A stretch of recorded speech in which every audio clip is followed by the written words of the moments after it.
আজকের এই স্পেশাল বিশ্লেষণে সবাইকে স্বাগত জানাচ্ছি। আজ আমরা মানব অস্তিত্বের একেবারে গভীরতম স্তরগুলো নিয়ে কথা বলবো। আর সবচেয়ে ইন্টারেস্টিং ব্যাপার হলো, এই পুরো রোমাঞ্চকর যাত্রাটা আমরা করব মানব ইতিহাসের অন্যতম শ্রেষ্ঠ একটি বইয়ের ঠিক প্রথম লাইনটা ধরে। হ্যাঁ, শুধুমাত্র প্রথম লাইনটা বিশ্লেষণ করেই। তো চলুন শুরু করা যাক। ইউরোপিয়ান এনলাইটেনমেন্ট যুগের অত্যন্ত প্রভাবশালী দার্শনিক ইম্যানুয়েল কান্টের একটা দারুণ অবজারভেশন দিয়ে বিষয়টা শুরু করা যাক। তিনি বলেছিলেন, দুটো জিনিস মানুষকে সবচেয়ে বেশি অবাক করে, একটা হলো আমাদের মাথার উপরের ওই অসীম নিখুঁত মহাবিশ্ব, আর অন্যটা হলো আমাদের ঠিক ভেতরের মোরাল কম্পাস বা বিবেক। এই দুটো জিনিস আসলেই ভাবায়, তাই না? এই যে বাইরের জগতের এত সুন্দর একটা শৃঙ্খলা আর আমাদের ভেতরের এই নৈতিকতা, এগুলোর আসল উৎসটা আসলে কোথায়? কিন্তু মজার ব্যাপার কি জানেন, কান্টের এই ভাবনারও অনেক আগে যদি আমরা ফিরে যাই, ইতিহাসের একটা দারুণ চিত্র দেখতে পাব। আজ থেকে প্রায় ৮০০ বছর আগে বিখ্যাত কবি মাওলানা জালালউদ্দিন রুমি ঠিক এই একই গভীর সংযোগ নিয়ে কাজ করেছিলেন। পবিত্র কোরআনের অন্তর্দৃষ্টি ব্যবহার করে তিনি বাইরের মহাবিশ্ব আর মানুষের ভেতরের মোরাল কম্পাসের এই সম্পর্কটাকে অসাধারণভাবে তুলে ধরেছিলেন, যার সাথে কিনা ২৫০০ বছর আগের সক্রেটিসের নো দাই সেলফ বা নিজেকে জানা সেই দর্শনেরও একটা অদ্ভুত মিল পাওয়া যায়। তো এই রুমি আসলে কে ছিলেন? তার জন্ম হয়েছিল আফগানিস্তানের বল্ক শহরে, কিন্তু জীবনের বেশিরভাগ সময় তিনি কাটিয়েছেন তুরস্কের কোনিয়া নগরীতে। এই অঞ্চলটা একসময় রোমান সাম্রাজ্যের অধীনে ছিল, যাকে বলা হতো রুম, আর ঠিক সেখান থেকেই তার নাম হয়ে যায় রুমি। অন্যদিকে মেভলানা কিন্তু কোনো নাম নয়, এটা একটা টার্কিশ শব্দ যার মানে হলো মাস্টার বা শিক্ষক। তার প্রভাব এতটাই বিশাল যে ৮ শতাব্দী পেরিয়ে এসেও আজকের দিনে তিনি আমেরিকায় সবচেয়ে জনপ্রিয় কবি। ভাবা যায়? তবে বিশ্বজুড়ে রুমির এই তুমুল জনপ্রিয়তার পেছনে একটা বড় আক্ষেপের জায়গাও কিন্তু আছে। আধুনিক অনুবাদগুলোতে অনেক সময়ই তার লেখার আসল নির্যাসটাই হারিয়ে যায়। দুঃখজনকভাবে প্রায়শই তার কবিতাকে নিছক রোমান্টিক বা মোটিভেশনাল কবিতা হিসেবে উপস্থাপন করা হয়, অথচ তার লেখার একেবারে মূল ভিত্তি হল কোরআনিক থিম আর স্রষ্টার প্রতি অগাধ ভালোবাসা, যা এই মডার্ন ট্রান্সলেশনগুলো থেকে পুরোপুরি গায়েব হয়ে যায়। এখন সবচেয়ে ইম্পর্ট্যান্ট পয়েন্টটা হল, মাসনাভি বা রুমির লেখাপড়ার একটা নির্দিষ্ট নিয়ম আছে। সাধারণ কোনো গল্পে আমরা একটা খরগোশ, কচ্ছপ বা কোনো রাজাকে বাইরের একটা ক্যারেক্টার হিসেবে দেখি, তাই না? কিন্তু রুমির লেখা পড়ার সময় এই দৃষ্টিভঙ্গিটা একদম পাল্টে ফেলতে হবে। এখানে প্রতিটি চরিত্র, সে কোনো মহান হিরো হোক বা কোনো নিষ্ঠুর স্বৈরাচারী, তা আসলে আমাদেরই ভেতরের কোনো না কোনো সুপ্ত রূপ। মানে মানুষের ভেতরের সাইকোলজি বা মনস্তত্ত্বটাকেই এই চরিত্রগুলো রিপ্রেজেন্ট করে। ঠিক এই দৃষ্টিভঙ্গিটা মাথায় রেখে এবার মসনাবির ওই প্রথম লাইনটার দিকে তাকানো যাক। রুমি এখানে বিশ্বাসের খুব পাওয়ারফুল একটা রূপক বা মেটাফোর ব্যবহার করেছেন। বিশ্বাসের শিকড়ের শিকড়। চিন্তা করে দেখুন, একটা গাছের শিকড় যেমন তাকে মাটির অনেক গভীরে শক্ত করে আটকে রাখে, পুষ্টি যোগায়, আর সবচেয়ে ভয়ঙ্কর ঝড়ের দিনেও তাকে উপড়ে যেতে দেয় না, ঠিক তেমনি মানুষের বিশ্বাসটাও এতটাই গভীর হওয়া দরকার, যাতে করে জীবনে খুব বড় কোনো ট্র্যাজেডি বা ঝড় এলেও আমরা জীবনের অর্থটা হারিয়ে না ফেলি। আর এই বিশ্বাসের সাথেই ওতপ্রোতভাবে জড়িয়ে আছে পারপাস বা উদ্দেশ্যের ধারণাটা। ইসলামিক ফিলোসফিতে বিষয়টা খুব সুন্দর করে বোঝানো হয়েছে। ধরুন, একজন ক্ষুধার্ত মানুষকে খাবার দেওয়াটা একটা সাধারণ উদ্দেশ্য বা ইমিডিয়েট অ্যাকশন, কিন্তু এর পেছনের হায়ার পারপাস বা উচ্চতর উদ্দেশ্যটা হলো সেই কাজের মাধ্যমে স্রষ্টার সন্তুষ্টি অর্জন করা।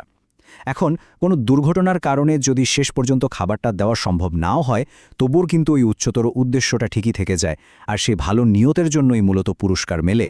সুতরাং এখানকার সবচেয়ে ক্রুশিয়াল পয়েন্টটা হলো, জীবনের অর্থ খুঁজতে হলে আমাদের এই বর্তমান মুহূর্তের অর্থটাকে বুঝতে হবে। আমাদের বর্তমানের প্রতিটা কাজকে যদি সেই অটুট উচ্চতর উদ্দেশ্যের সাথে কানেক্ট করা যায়, ঠিক তখনই জীবনে প্রকৃত অর্থের সন্ধান পাওয়া যায়। কিন্তু একবার ভেবে দেখুন তো, মানুষ যখন তার জীবনের সমস্ত অর্থ খুব ভঙ্গুর পার্থিব জিনিসের সাথে বেঁধে ফেলে, তখন আসলে কি হয়? যদি হঠাৎ করে সেই পার্থিব জিনিসগুলো আমাদের কাছ থেকে হারিয়ে যায়, ধরুন একজন অ্যাথলিট হঠাৎ কোনো দুর্ঘটনায় তার পা হারিয়ে ফেলল, অথবা কোনো পরিবার একটা আকস্মিক ট্র্যাজেডির শিকার হলো, তখন সেই চরম ধ্বংসাত্মক পরিস্থিতিটা কিভাবে সামলানো সম্ভব? ঠিক এই গভীর সংকটটার কথাই কিন্তু বলেছেন ড্যানিশ দার্শনিক সোরেন কিয়েরকেগার্ড। তিনি দারুণ একটা কথা বলেছেন, কোনো পার্থিব সম্পর্ক বা কাজ হারানোর পর যদি মানুষের ভেতরে এক তীব্র শূন্যতা বা এক্সিস্টেন্সিয়াল ভ্যাকুম তৈরি হয়, তবে বুঝতে হবে সেই শূন্যতাটা আসলে আগে থেকেই সেখানে ছিল। ওই পার্থিব জিনিসগুলো এতদিন স্রেফ একটা সাময়িক বিভ্রান্তি বা ডিস্ট্র্যাকশন হিসেবে কাজ করছিল মাত্র।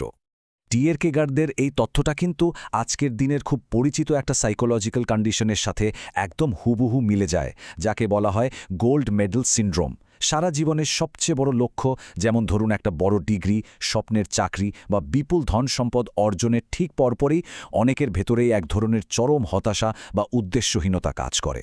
এর কারণ হলো একটা উচ্চতর আধ্যাত্মিক উদ্দেশ্য ছাড়া শুধু জাগতিক মাইলফলকগুলো অর্জন করলে দিন শেষে তা ওই ফাঁকা শূন্যটাই বয়ে আনে। আর রুমির প্রথম লাইনের ঠিক পরের অংশটাতেই এই পার্থিব মোহ বা পর্দা উন্মোচনের কথা বলা হয়েছে। এই ভেল বা পর্দা বলতে এখানে মানুষের লোভ, অহংকার এবং জাগতিক জিনিসের প্রতি তীব্র আসক্তিকে বোঝানো হয়েছে। ইন্টারনেট ফলোয়ার বা স্ট্যাটাসের প্রতি আমাদের যে অবসেশন, এগুলো একটা দেয়াল তৈরি করে, যা স্রষ্টার সাথে মানুষের কানেকশনটাকে পুরোপুরি ব্লক করে দেয়। বিষয়টা ঠিক রবীন্দ্রনাথ ঠাকুরের সেই বিখ্যাত গানের মতো, যেখানে হৃদয়ের আকাশে মেঘ জমার কথা বলা হয়েছে, যা সে ঐশ্বরিক আলোটাকে ঢেকে দেয়। এই পর্দার খুব রিয়েল একটা উদাহরণ দেখা যায় প্রখ্যাত পণ্ডিত আল গাজ্জালির জীবনে। কেরিয়ার, খ্যাতি আর ক্ষমতার একদম সর্বোচ্চ চূড়ায় থাকা অবস্থায় হঠাৎ করে তিনি এক গভীর আধ্যাত্মিক সংকটে পড়ে যান। তিনি রিয়েলাইজ করেন যে তার এত সব কাজ আসলে কোনো উচ্চতর উদ্দেশ্যে নয়, বরং মানুষের প্রশংসা পাওয়ার আশায় আর অহংকারের বশবর্তী হয়ে করা হচ্ছিল। এই যে ইগো ট্র্যাপ বা অহংকারের ফাঁদ, এটা মানুষকে তার প্রকৃত সত্তা থেকে যোজন যোজন দূরে সরিয়ে নেয়। আর এই ব্যাপারটা খুব চমৎকারভাবে তুলে ধরে রুমির আর একটা অসাধারণ উক্তি। আঘাত হলো সেই জায়গা যেখান দিয়ে মানুষের ভেতর আলো প্রবেশ করে। মানে জীবনের এই বেদনাদায়ক আঘাতগুলো আসলে এক একটা সুযোগ। এই ট্র্যাজেডিগুলো যখন আমাদের ইগোর ওই পর্দাকে ভেঙে চুরমার করে দেয়, ঠিক তখনই সেই ফাটল দিয়ে ঐশ্বরিক আলো ঢোকার পথ তৈরি হয়। আর এই আলো একটা পরিশুদ্ধকারী আগুন হিসেবে কাজ করে, আমাদের ভেতরের সব অন্ধকার দূর করে দেয়। এরপর রুমির সেই প্রথম লাইনের একদম শেষ অংশে বলা হয়েছে এক পরম রহস্য বা সিক্রেটসের কথা। সুফি ঐতিহ্যে একে বলা হয় সির, বহু বচনে যাকে বলা হয় আসরার।